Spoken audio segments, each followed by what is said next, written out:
5:05, on Saturdays at 8:05 and 1:05, and Sunday at 5:05. Remember, too, you can help us by telling a friend or neighbor about Kerm's Dial-A-Trade.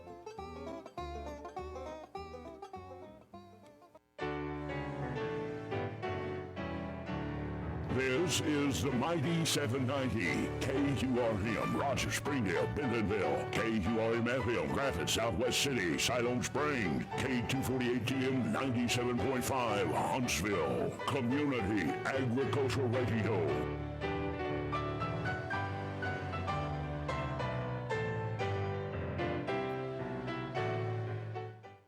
I'm not afraid of getting older.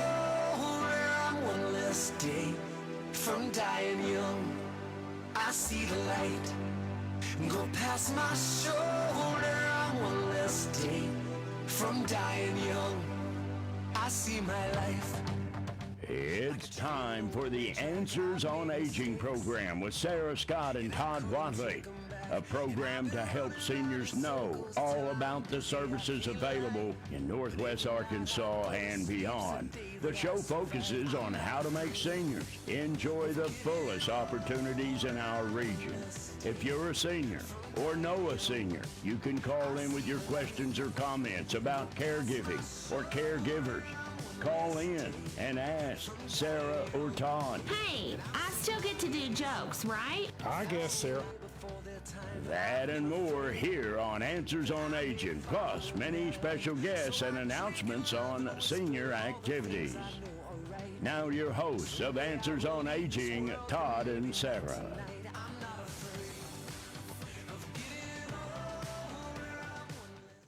Good morning, Northwest Arkansas, Eastern Oklahoma, and South Missouri, and friends in Hot Springs. I got a text message saying someone was in Hot Springs. This is my good friend Scott and I. Oh, good. So, good morning, everybody. It is a beautiful December morning, and we are here live. And as always, when I say we, I am here with the cat that never left, Sara Scott.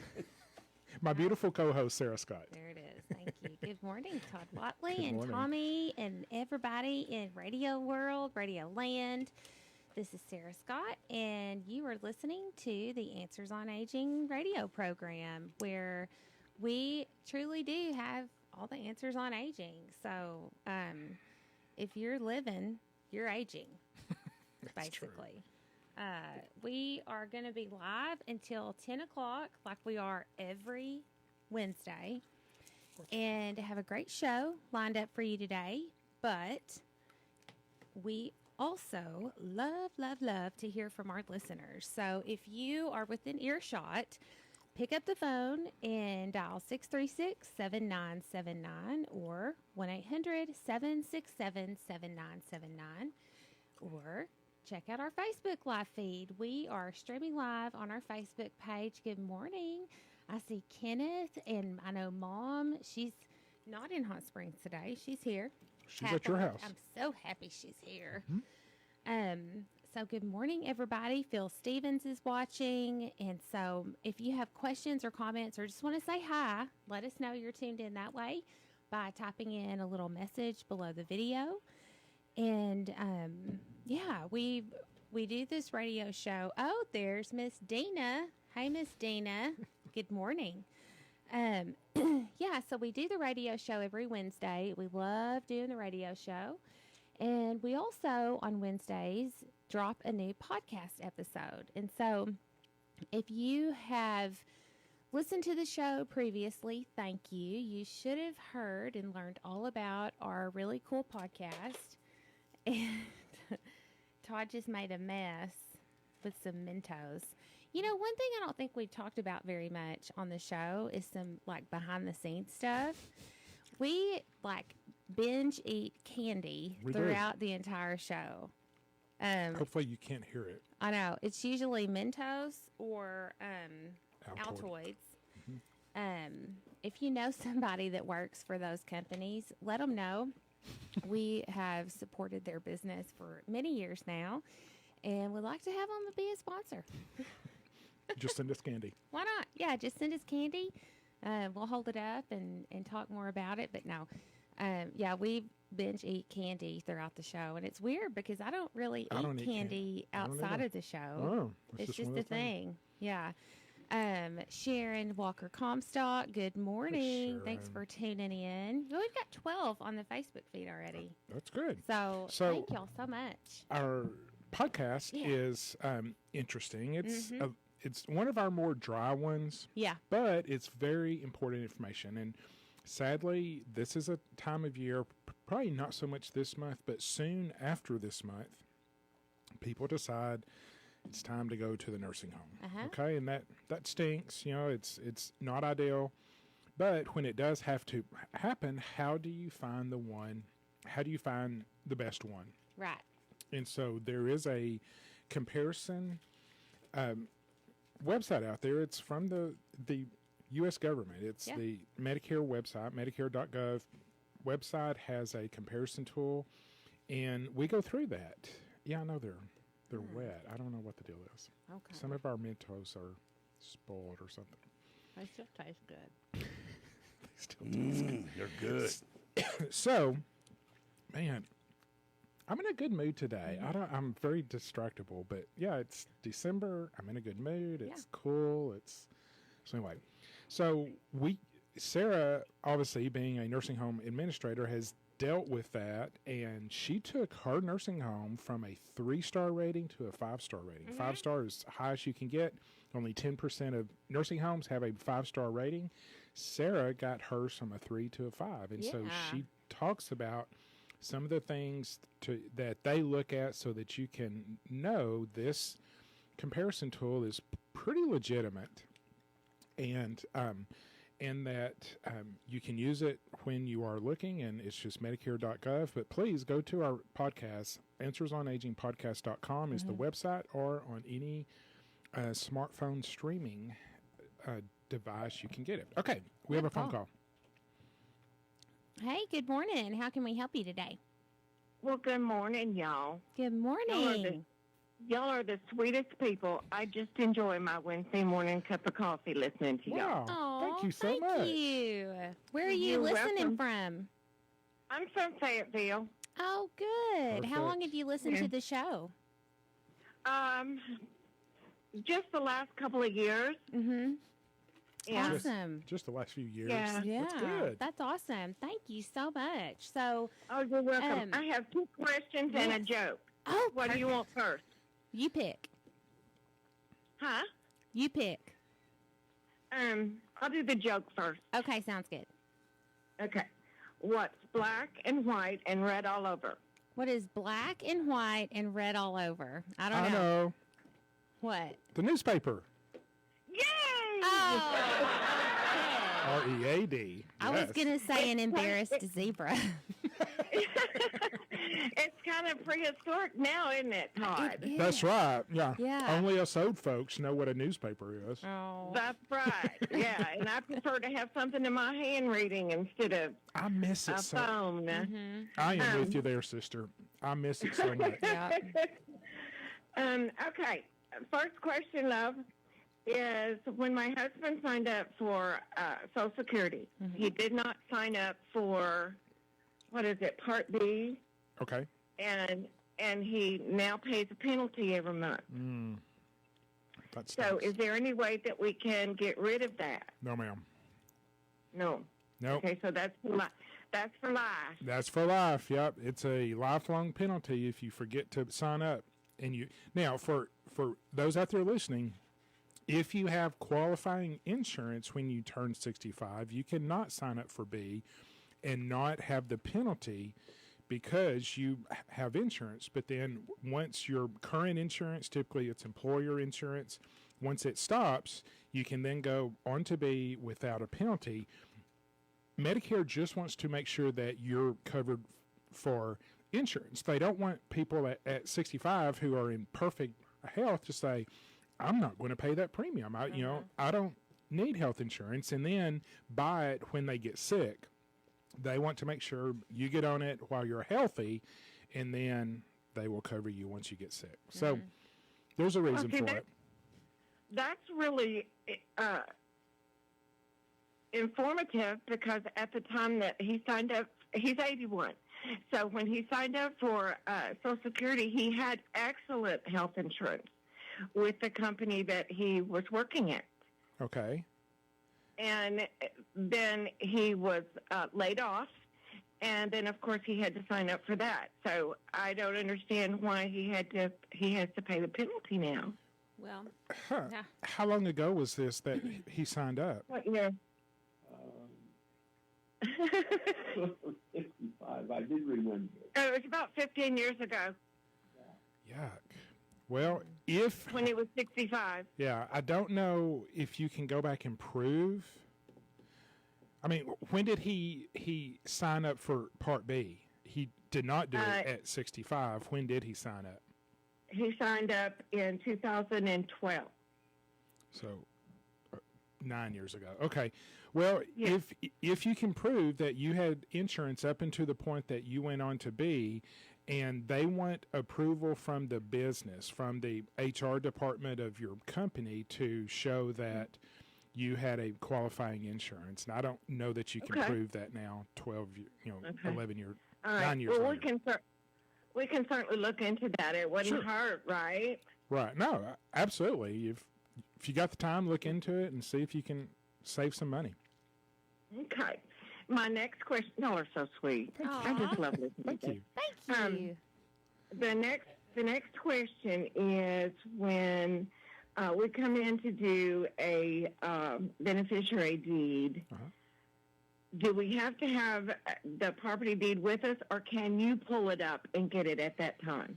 I would say 75% of the time we can pull it up. So there's that 25% of the time the name's weird, something's weird. I don't know. I can't explain it, but I would say probably 75% of the time we can pull it up. A girl in my office is really good at that, and she can find it. And as long as we can see that on the computer, we're fine. But if for some reason the county can't bring it up, you're going to have to find your copy. You can always go to the courthouse and ask for it. They will make a copy of it and give it to you. But that's a pain. And so if you know where it is, please bring it in. But if not, probably we can get it online. Yeah. He doesn't have one, so we'll probably have to go to the courthouse and see if we can get one. Or if we can't and I make the appointment, I might just have y'all try to get it for me. Okay. Yeah, that works. Okay. All right. Y'all have a lovely day. Thank you. You too. And keep on going. All right. Thank you. It's wonderful how the people out there that help us old folks. Oh, Okay. thank you. We love our road folks. So thank you. Bye-bye. Okay, I'm What done. a sweetheart. Yeah, I know. Let's go home. That's a day. So, okay. That's sweet. You don't have to call and praise us, but we sure do like it. when We you sure do. do. So, Hey, Todd. Before I forget, how much is the penalty? I mean, for her question, how does that work? Is there a percentage they hold out, or what is the payment of a penpenalty? I I'm want to just say curious. it's like 1% per month. Yeah, it depends on how long you wait. Yeah. And Really? it goes up and up and up until You you know, sign Okay. up. If you waited a year, it's like 12% higher the rest of your life. Okay, now Yeah. another question. I have VA insurance. Is that it's in effect all the way through? I always get the thing about, do you have Obamacare? No, I'm a vet, and I'm just curious. Well, Had I signed up late, would I be penalized? okay, if your VA insurance is a qualifying insurance, and I would call them to verify, but I did have a gentleman in the office, I think last week, who had that very question, and Yeah. he was on the VA, and he had something in writing that says this is qualified insurance, and you do not need to Do anything. sign up for Part B. Yep. Okay, well, that was a personal question. I think we got another call, but I Okay. appreciate Okay. that, and You're I welcome. appreciate her question. That's right on time. I was curious on that. Okay. Good. Yes, caller, question or comment for our program? Well, that's Well, what I get for answering. Again. That's what you Now, got. you all Okay. saw it flashing. I did see it. All right. flash, Anyway, yes. call back, caller. Sorry Yeah. about that. Go ahead. So, Before we dive in, we need to tell everybody out there about the best of the best. oh, I would appreciate that. Yes. So the Arkansas Democrat Gazette does the best of the best every year, and you can vote every single day. And I would appreciate your vote, okay, if you think that I'm a good elder law attorney, estate planning attorney, law firm, whatever. So I would truly appreciate that. If you can go onto the internet and just do NWA Best of the Best, it'll pop up. You go under services, and then under services, I am in 4 different categories. The one I'm most passionate about is elder law. I would love to win the elder law section of that, but we're there. We're under estate planning. We're under just law firm, and then also wills and trust. I don't know how wills and trust is different than estate planning, but I don't know. That's okay. Democrat Gazette. So yes, thank you for bringing that up. And so you can vote every day, and I would love your vote and appreciate it greatly. Yeah, and another exciting announcement, if you didn't hear it from last week's show, is that we are bringing back the traditional Christmas caroling show, special holiday edition, on the 22nd, I believe, of this month. So just a few days before Christmas, the Washington Regional Hospitones are going to be back in the studio live with us to bring some Christmas cheer to all of our hearts and our ears. And so please mark your calendar. So Pat Hall is a good friend of mine, and he's super talented, great singer. He plays the guitar. They have a fiddle player, Dylan, who is a registered nurse with Washington Regional. They've got the stand-up bass player, Dr. Stan Bradley, who's the medical director. And then his wife is also on vocals, and usually I don't know if it's a ukulele. It's like a little mini baby guitar. And then there's another lady. Oh, my gosh. I want to say Karen, but I don't think that's right. That's also on vocals. They are super talented, and they spread Christmas joy by performing their, group of carols around different assisted livings and nursing homes in Washington County. And they're going to come back to play. We've had them for 5 years, and last year they didn't come because of COVID. So we replayed the previous year's show, but they are going to be live. We're so excited about that. And that is my all-time favorite show all year long.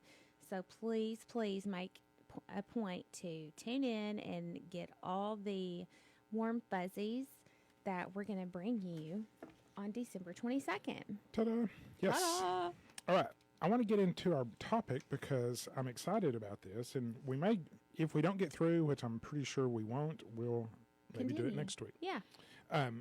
And 'tis the season for scams. Yeah. Sadly, I was just reading a statistic that said in the Christmas season of 2020, there were $53 million in losses. Jeez.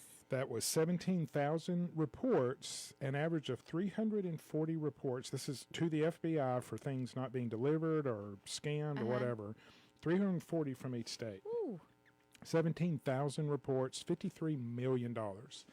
Goodness gracious. They're afraid it's going to be more this time because of the supply shortages. And I want to spend today, please listen, and please tell people we record this on Facebook under Answers on Aging, so please listen. And then if you know someone who is subject to scams or is very vulnerable, please go back and watch this show later. Well, and to that, Todd, I just want to say, this is not just for the elderly. That's true. I mean, I've fallen for a scam before. It wasn't during Christmas time, but this is the perfect time. And by listening to today's show, you're going to learn how to prevent it, what to watch for, and how to not be that victim. My bank almost sent a $25,000 wire transfer to, we figured out it was probably Russians. And thankfully they called me and said, Todd, and I never saw it. And we can talk about that. Okay, we have a phone call. Right. Hey, caller, thanks for calling. What can we do for you?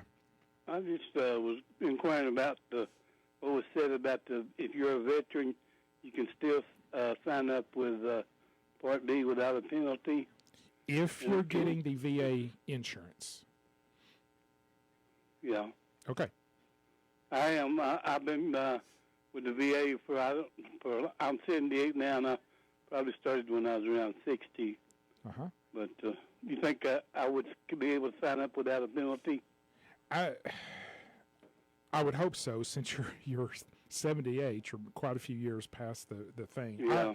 I would think so. I mean, as long as your VA insurance is doing you well, and you go to the VA, you're fine. I mean, you will get the care that you need, and that's what the Medicare supplement does. You're getting that from someone else, so therefore, you're good, I think. Well, what about if I'd have to go to a rest home? That's a whole different story. Okay, the VA nursing home down in Fayetteville is a VA nursing home, but it is not a federal VA nursing home, which means... Well, I'm not qualified for that part on account of I wasn't on active duty during the wartime, I think the way they put it. Well, you can still go, but it's just like any other nursing home. You have to either pay for it privately or qualify for Medicaid. So it's just like any other nursing home, other than it is limited to veterans or the spouses of veterans. Okay? So, yeah. Okay. You think I would be able to sign up, though, without penalty for Medicare Part D? Well, I think so, but I don't think you need to, since you are getting all of your care through the VA. Okay. Yeah. Okay, thank you. You're welcome. Thanks for calling. And thank you for your service. Thank you for your service. All right, so a few pointers. Let's go through these. Please pay attention. Mm-hmm. Yeah, as I was saying before the phone call, my bank almost sent $25,000 out of my bank account to some stranger because they were emailing her through my email account. And come to find out, they had gotten into my email somehow, and I'll talk about that here in a second. The way they do it is I probably clicked on a link in an email that I thought was legit, like FedEx or Amazon or whatever. Yeah. And it was a fake link, and that gave them access to my email. And so they went in and they transferred my banker. They went through all my emails and found my banker, at arvest.com, and they put her email, sent it to trash, and was communicating with her through the trash email. Oof. And so you wouldn't see all the new messages. So I would not see it, and she was responding, and it was going to trash. They had gone in and took her email and designated it to only be in trash, and they were communicating, and I couldn't see it unless I opened up the trash. Who opens up their trash? Emails.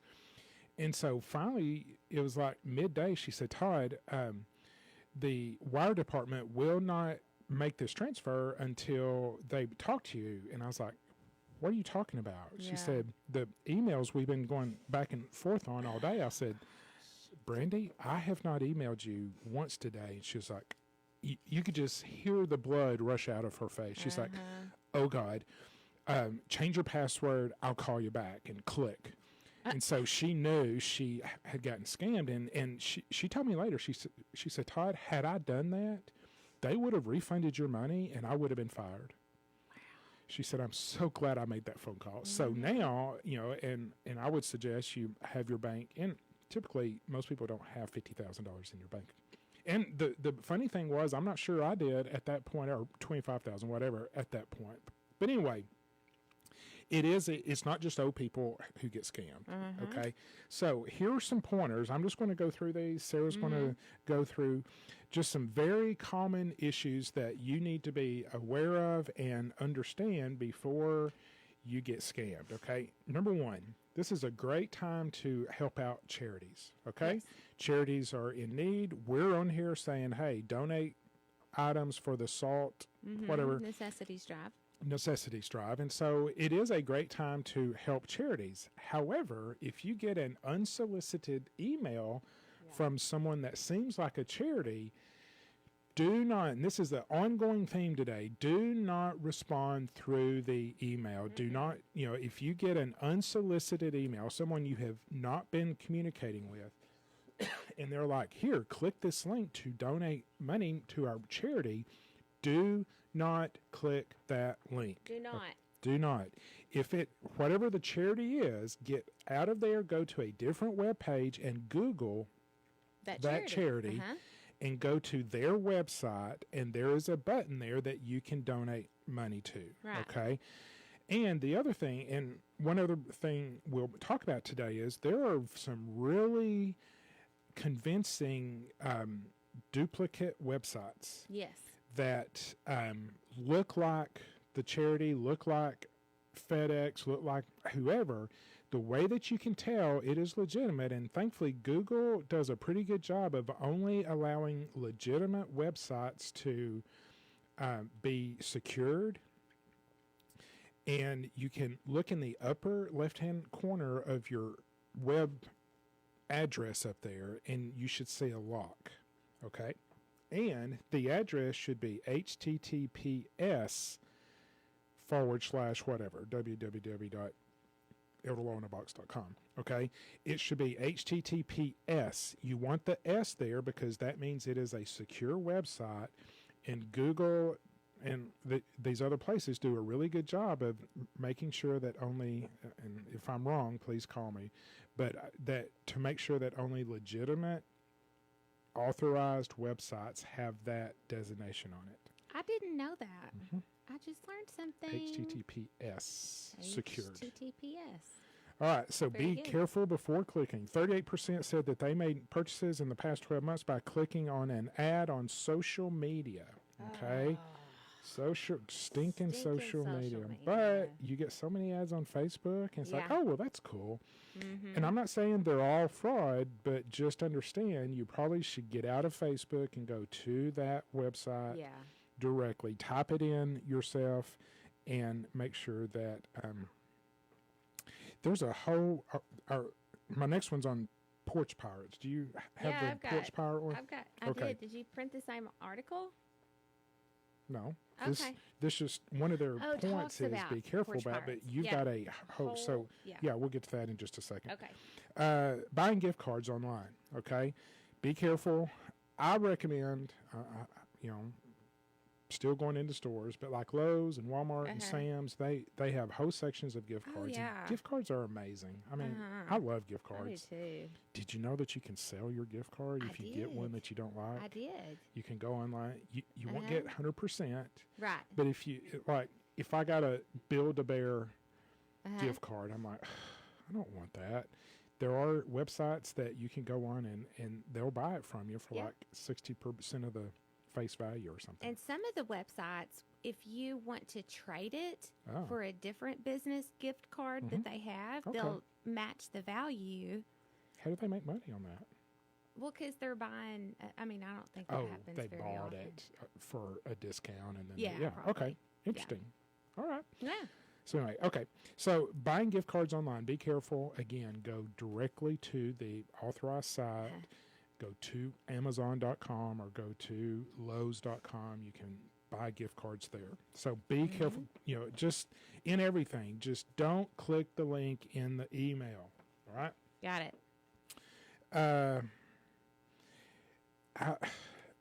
One of the most frustrating things is, your computer needs to be updated. It's like, I'm busy. Okay, I'm busy doing stuff. I need to type a letter. I need to go do something. I don't want to update. Huh? I'm the worst at that.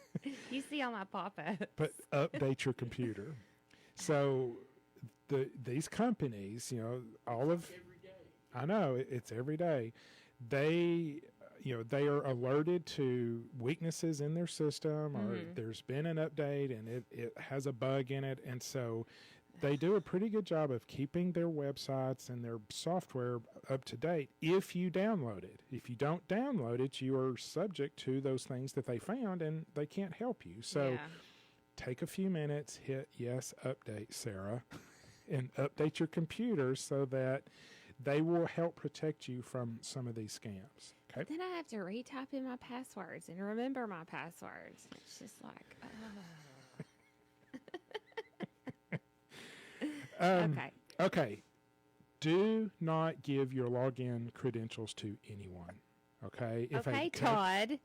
You busted me out for the last one. I'm busted you out for this one. Well, not to anyone.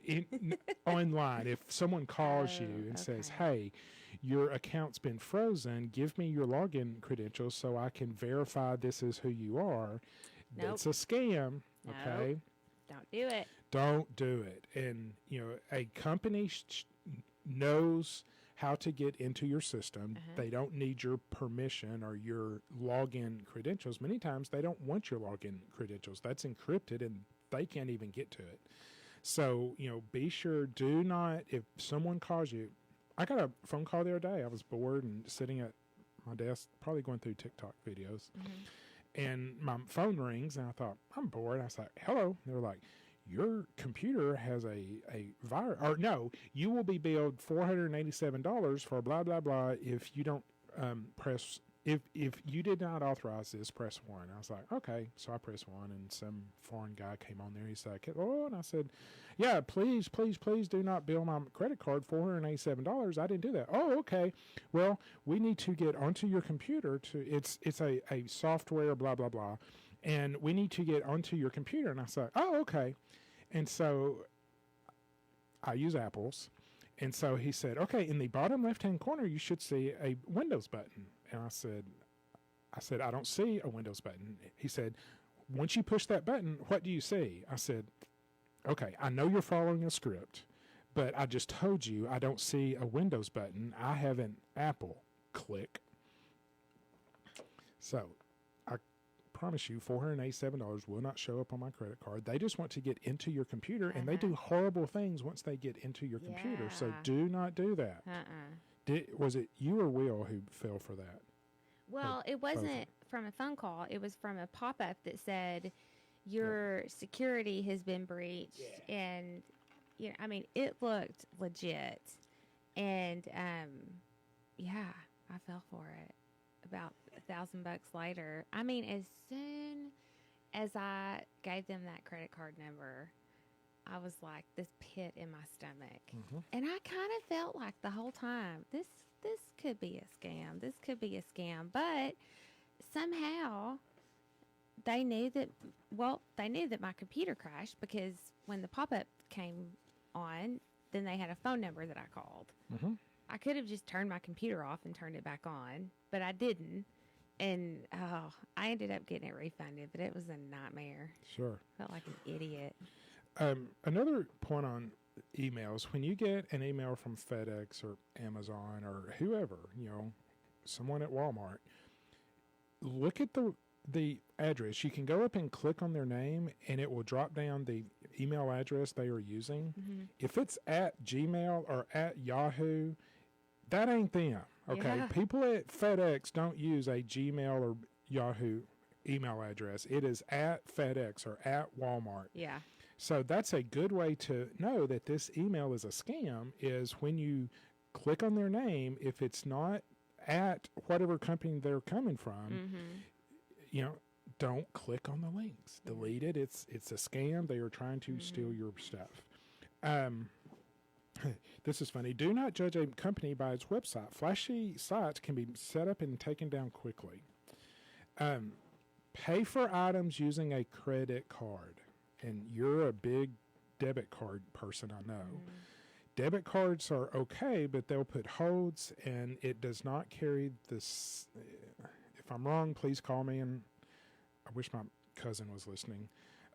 She's a VP of Chase, I think, and she does credit cards.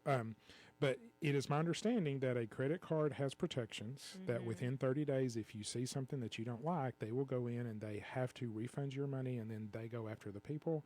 The sad part is they don't even do that. They don't. If it's less than $20,000, they probably just, it's like, who cares? Isn't that crazy? Which is sad because the scammer got away with it. Yeah. They got their money. You get your money, and it's the credit card company is the one who loses money, which doesn't seem fair, but it's not worth it to them because they make billions, trillions of dollars a year. So anyway, and do not do business with someone who only will accept a wire transfer. Okay. Okay. Virtual currency, gift cards, or cash. Okay. The IRS does not want a Target gift card as payment for their services. Okay. I'm just telling you, if someone asks you for a Target gift card to pay a bill, it's a scam. Yep. Okay. Very good. Porch pirates. Okay, so if you haven't heard about what a porch pirate is, let me tell you. A porch pirate is somebody that lurks around neighborhoods or businesses and sees packages sitting on the porch and goes and takes them. Okay, simple as that. And it may seem like, well, if I know what time the delivery is going to be there, I can just be there and take the package. And a lot of times nowadays, the delivery guys don't even ring the doorbell. Like, they just sit it up there. Yeah. And so here are 7 tips to stop porch pirates. And this is from the AARP.org website. But I just want to say the term porch pirate appeared as far back as 2011 when ABC News called it a growing problem. And that was around the time, I think, whenever Amazon just got crazy popular. Sure. And so if you're like me, you can't always be home when you think there's going to be a delivery. And let's not revolve our lives around a delivery, okay? Let's do these 7 tips to be smart about preventing porch pirates. So number 1 is retrieve a package as soon as it arrives. That's what I just said I couldn't do. That's right. So if you too can't be there right when the package arrives, step number 2 is have the sender require a signature for delivery. Okay, it doesn't have to be your signature. It can be your spouse or your children or whoever, but have them require a signature. The 3rd tip is to pick up your package somewhere else. So a lot of these, especially big stores, Amazon, Walmart, you have the option to go to their warehouse or go to their local location and arrange for your package to be delivered there instead of having it delivered and left on your porch. Okay, UPS does the same thing, FedEx, and the U.S. Postal Service. Well, and many times you can have alerts sent to your phone. And so when it's delivered, you get an alert on your phone. And if you have a good neighbor, you can call them or text them and say, hey, would you mind going to get the package off my? And so many times you can know where your package is and know exactly when it's delivered through a smartphone alert. Right. And that way, hopefully you have some good neighbors that'll That's right. go get it. So tip number 4 to avoid a porch pirate is if you are going out of town, ask the Postal Service or the carrier to hold your mail packages at the post office. And then whenever you get back into town, you can go to the post office and they'll bring it to you. I've seen many, many times in line at the post office, somebody saying, I'm back in town, I need to pick up my stuff. And that's a great idea. Very easy. So, and it's also free. They don't charge you to do that. Yeah. Okay. Tip number 5 is have the package placed out of sight. What a novel idea. You can have, so there's a business called Stickle, Stickle, and they make lockable porch boxes with like a numerical code. So you can, that delivery personnel use for access. So this box can be anchored to your porch, or it can be big enough that you're not going to have it stolen by a porch pirate, okay? Yep. You can also keep like a hide key in that as well, if you've got a lock. I have a neighbor, you know who you are, that has a little box, like a little chest, kind of, where she does like Mary Kay stuff on the side. And so she'll leave packages for her customers in there, and you just go pick it up. But I also know she has things delivered and stuck in there. That's cool. Okay, number 6 is consider a door camera for security. And even if you're not tech savvy, the advances in technology these days is so good that the installation and the monitoring and usage of these newer door security features are really user friendly. Extreme. They're battery operated, so you just stick it up there. Yeah. And it will, it's motion activated, and you can see it on your phone, and it will alert you that, hey, someone's on your porch. And some of them, you can even talk to the person through your phone. It's pretty cool. Yeah, those are cool. Yeah. Mm-hmm. And then tip number 7 is to stay informed and watchful and be a good neighbor. So if you can't be at home and you don't have anybody there to intercept the package once it's delivered, talk to your neighbors and tell them, hey, do you mind if you're going to be home today, just keeping an eye out. I've got a package coming and I'll come over after work and pick it up. I guarantee you, as long as they're a relatively decent neighbor, they're going to say yes, because they're going to ask you to do the same thing when they aren't available. Yeah. Mm-hmm. Yeah. All right. I'm about to bring up something that's going to make probably some old men really mad, and some women too, because their purses and wallets. Oh, yeah. It amazes me. I mean, I quit years ago as a PT. Older men would come in and say, my back hurts, my hip hurts. I'm like, well, show me your wallet. It's literally 2 inches thick or 3 inches thick, and it's in his back pocket. And when you sit, it tilts your pelvis, and over the years, it messes up your back. And I'm like, dude, what is in there that makes it this thick? And so, that's bad physically, but it's also bad that if you lost it, or if someone picked your pocket and stole your wallet, they would have a lot of stuff. Okay. And so what's interesting, and this is again an AARP article that talks about things that you should not carry in your wallet or your purse. Okay.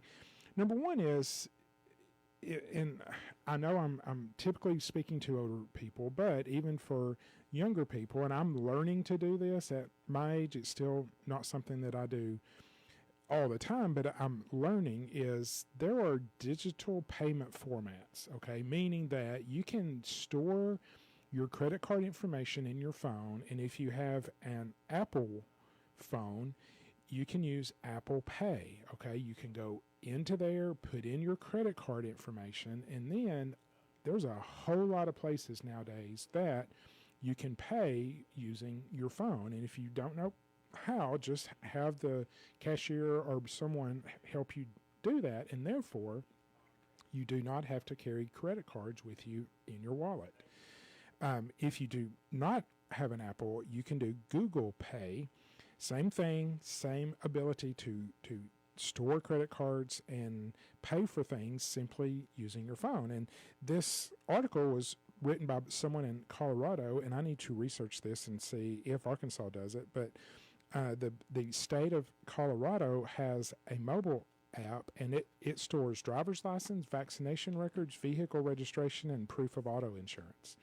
So you have your state's app, and it has that stuff in it, so therefore you do not need to carry those things with you. Ta-da. So the list of things you should not carry with you, okay? Number 1, Social Security card, okay? Don't do it. Don't do it. That is vital information that someone can use and really steal a lot of stuff from you. Yep. They recommend not carrying your COVID-19 vaccination record because it has your date of birth and hints at where you live.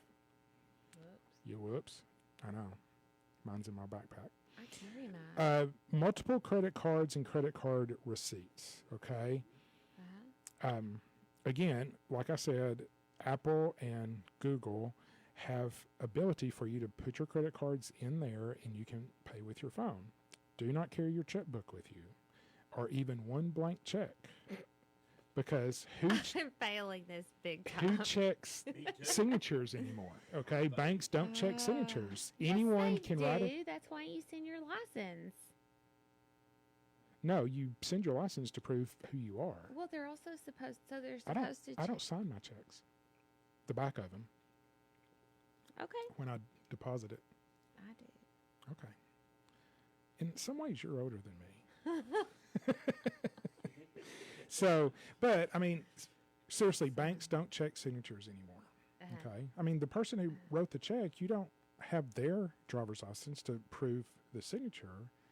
You're depositing it, and so they're verifying your signature on the back check, not the writer of the check. Okay. They can't check signatures, and so therefore anyone can write a check and sign it, forward your name to it, and it's a done deal. Okay? Your work ID card, don't carry that with you, and God forbid, don't carry your passport. I mean, I don't do that. I don't do that. Good. I've got a picture. On your passport? No. The other day, for some reason, Sara emptied out her purse sitting right here at the radio station. And I got a picture. It's like you could go on the, what's that old game show where they would ask for... to tell the truth? No. Where they Price is Right. No. It's even Wheel older. of Fortune. No, it's before you. But Survivor. anyway, there was a game show. At the end of the show, the host would go through the audience and say, do you have and would just come up with random stuff, and people would pull it out. And if you did, he would give you money. And I was like, Sara should go on that show. It's rare that I ask her for something. And yes, let's make a deal. Let's make it. What's behind curtain? Yeah. Yeah. But then at the end, he'd say, hey, do you have a match? And if you have a match, I'll give you $100. Mom just said, let's make a deal. Thanks, Mom. Yeah. The above generation. Okay. Passport, list of your passwords. My mother was the worst at this. Really? Thankfully, she didn't carry it with her. Uh-huh. But anytime something would mess up, I would try to sign in. I'm like, Mom, what's your password? I don't know. And she'd flip through, and she had a notebook with all her passwords. So do not carry your passwords with you. Okay. A gift card that is not fully redeemed. Well, I don't know that I agree with that, because if you ever want to redeem it, you need it. But anyway, don't carry your birth certificate with you. Okay. I don't do that. A library card. Why a library card? Because they could go check out books and sell the books. Oh. And then you're in trouble. Never thought about that. Miss Scott, bring back your books, please. I didn't check out any books. Yes, you did. Somebody did. Yeah. And it's like, those books are on Amazon by now. So things not to carry, but you can, honestly, if you're techie, you can pretty much put everything on your phone. Sweet. And I'm not following my own advice. Yeah, I failed that. If that was a test, I just failed that one. But I'm going to be better. You are going to be better. Yeah. Okay, so the next article, well, wait, we have 10-ish minutes left in today's show, and still love to hear from our listeners, and really would like to help somebody out there today. So give us a call, ask us questions, share a comment by dialing 636-7979 or 1-800-767-7979.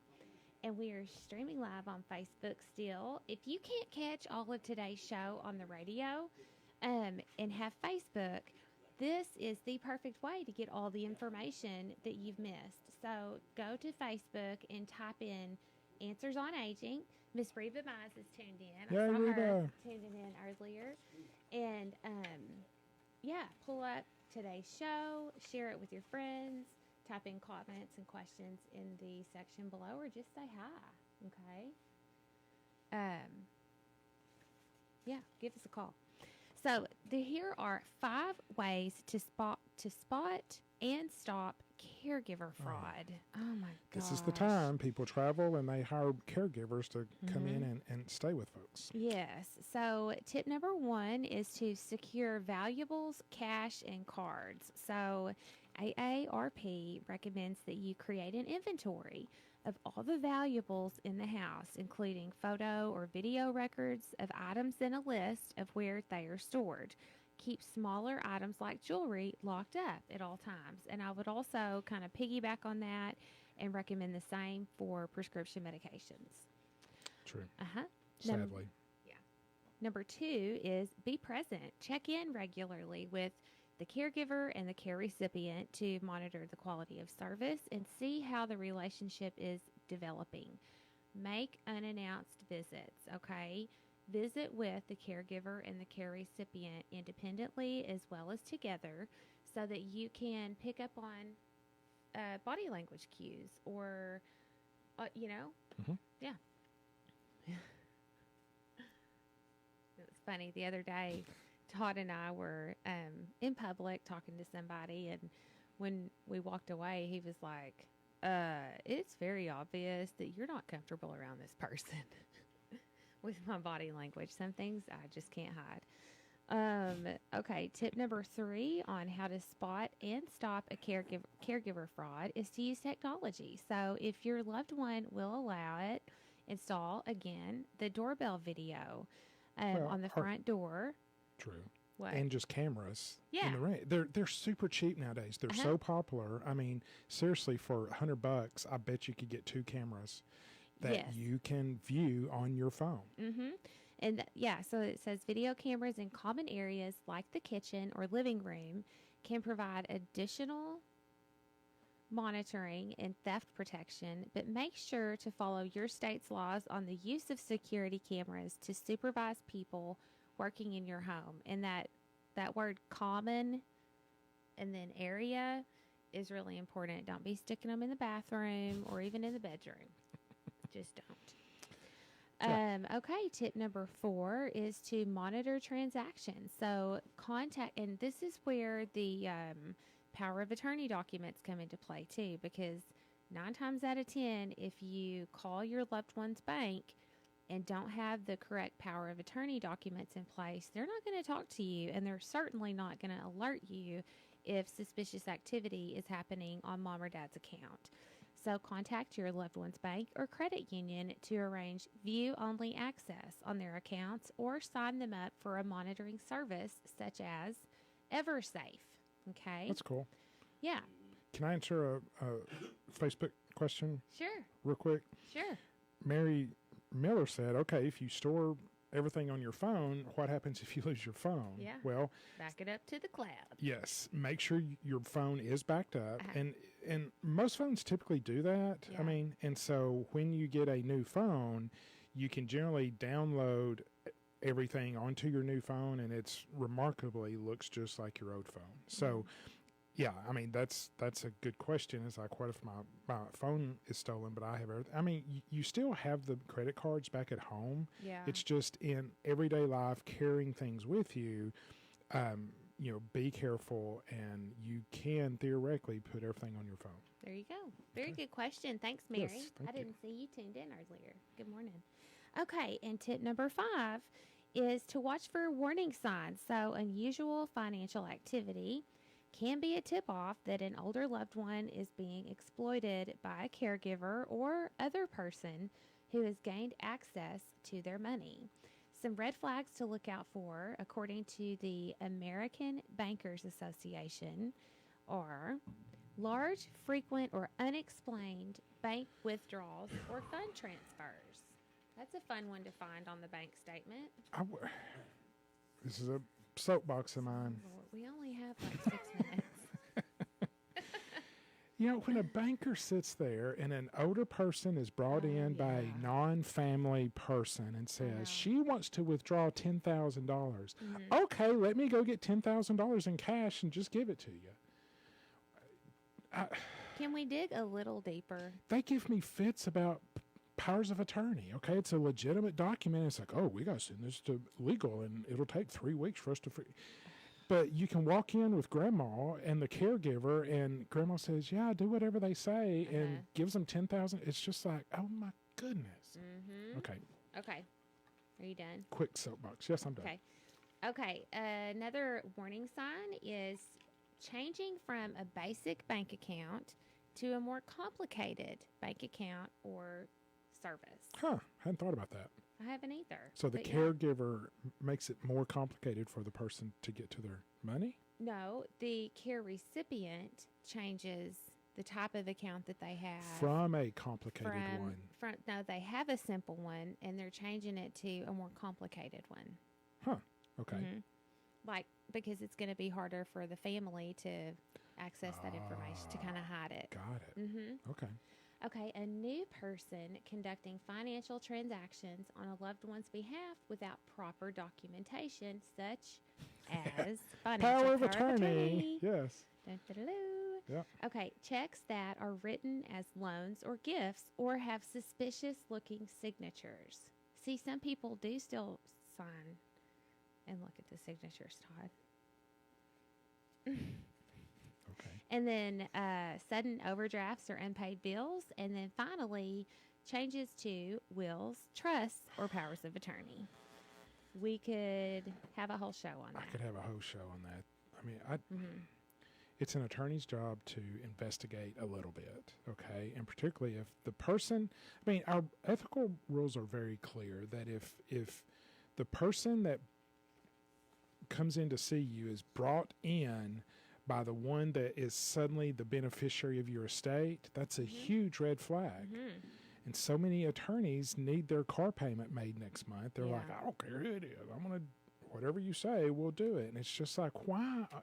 When the caregiver brings in mom and mom suddenly changes her will to leave everything to the caregiver, doesn't that throw up a red flag? But I've seen it done by attorneys frequently, and I'm just like, deep breath. Just relax. Sara tells me that frequently because I am passionate about what I do. Okay, and so we'll go into the Todd Whatley PA commercial real quick, but I do practice the way that I would hope someone would treat everybody, and I just please seek the advice of a good ethical attorney who is looking out for your best interests rather than theirs. And I am very blessed. A lot of people who come to see me come to me through the radio show, and I do appreciate that. It's, obviously we're doing something right, and please go vote for me, okay? In the Democrat Gazette, NWA, Best of the Best. I would love your vote. And then if there's anything I can do for you, power of attorney, beneficiary deed, or whatever, I would love to work with you. And please call the office at 479-601-4119, 479-601-4119. That information is in the notes on, and Tricia has done an amazing job as always. She's been killing it today. Pretty much every article we have discussed, everything is linked in our Facebook feed. And so just go to Answers on Aging on Facebook, and you can scroll through all of the notes, and she has links. You click on it, you can get it, share it with people. Hopefully this was extremely helpful. Thank you, Tricia, for doing the fantastic job that you always do. That's right. And also don't forget to check out our podcast, also called Answers on Aging. I have some jokes. Oh, boy. Yeah. Okay. That wasn't sarcasm. Neither was that. Okay, I can say, oh, girl. Go ahead. Go. Oh, girl. Yeah. Okay. What do elves learn in kindergarten? Todd? Elves learning I don't know. I don't know. The alphabet. That's all right. That was actually kind of funny. Okay. Actually, What's more amazing than a talking dog? Talking cat. No. Well, Cats. A spelling bee. That's all we got for today, guys. Thank you all so much for tuning in. Please don't forget, mark your calendars for our very special Christmas caroling holiday special show on December 22nd. We'll be here next Wednesday from 9 to 10. So be sure you tune in. All right. Thank you very much. all right. Talk See to you y'all. later. You're listening to KURM, Rogers, Springdale, Bentonville, KURM FM, Gravette, Southwest City, Siloam Springs at 90.